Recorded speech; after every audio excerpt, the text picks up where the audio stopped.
ভাইরা আমার, আজ দুঃখ ভারাক্রান্ত মন নিয়ে আপনাদের সামনে হাজির হয়েছি।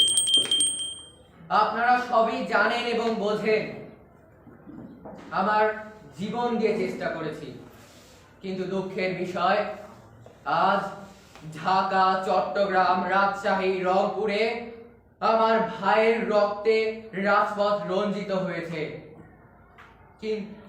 আজ বাংলার মানুষ মুক্তি চায়, বাংলার মানুষ বাঁচতে চায়, বাংলার মানুষ তার অধিকার চায়।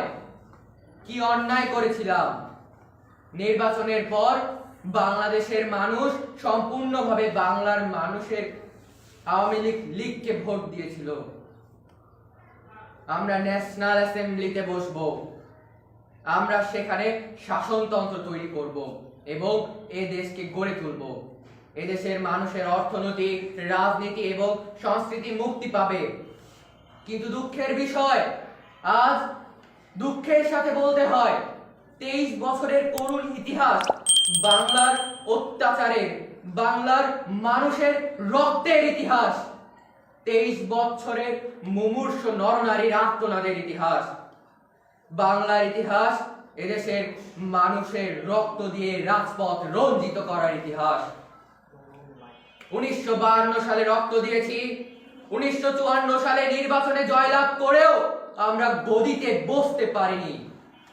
1958 সালে আইয়ুব খান মার্শাল ল জারি করে 10 বছর যাবত আমাদের গোলাম করে রেখেছে।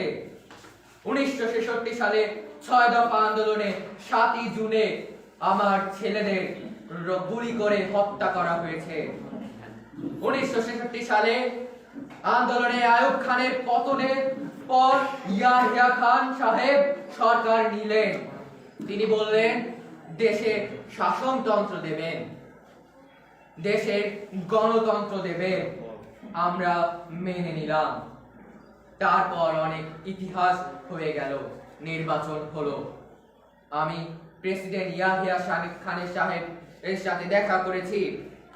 আমি শুধু বাংলার নয়, পাকিস্তানের মেজরিটি পার্টির নেতা হিসেবে তাকে অনুরোধ করলাম 15 ফেব্রুয়ারি তারিখে আপনি জাতীয় অধিবেশন দেন। তিনি আমার কথা রাখলেন না, তিনি রাখলেন ভুট্টো সাহেবের কথা। তিনি বললেন মার্চ মাসের প্রথম সপ্তাহে দেবেন। আমি বললাম